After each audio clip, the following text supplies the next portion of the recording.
બ્લૂમનું વર્ગીકરણ blooms taxonomy શિક્ષણના ક્ષેત્રમાં શીખવાની પ્રક્રિયાના સ્તરો સમજાવે છે. તેને કેકના ઉદાહરણ દ્વારા નીચે મુજબ સરળ રીતે સમજી શકાય છે. પહેલું છે જ્ઞાન, એટલે કે નોલેજ અને રિમેમ્બરિંગ. કેક શું છે તે ઓળખવું.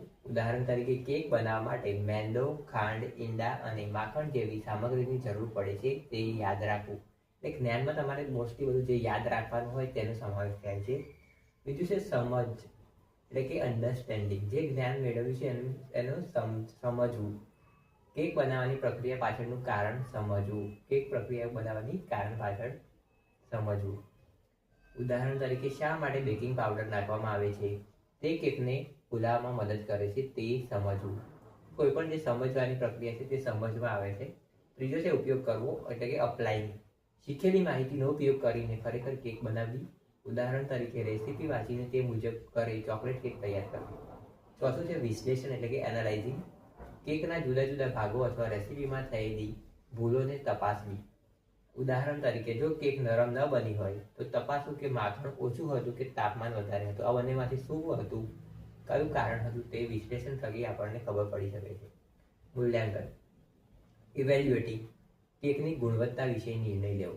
તમારે કેકની ગુણવત્તા વિશે કેવી બની છે કે કેવી નથી બની તેના વિશે નિર્ણય લેવા માટે ઉદાહરણ તરીકે બજારની કેક અને ઘરે બનાવેલી કેકમાંથી કઈ કેક સ્વાદ અને સ્વાસ્થ્યની દ્રષ્ટિએ વધુ સારી છે તેનું તુલનાત્મક મૂલ્યાંકન કરવામાં આવે છે. કે બંનેને કમ્પેર કરીને, તુલના કરીને તમે નિર્ણય ગુણવત્તા કઈ કોની સારી છે તે નિર્ણય લઈ શકો છો મૂલ્યાંકન દ્વારા.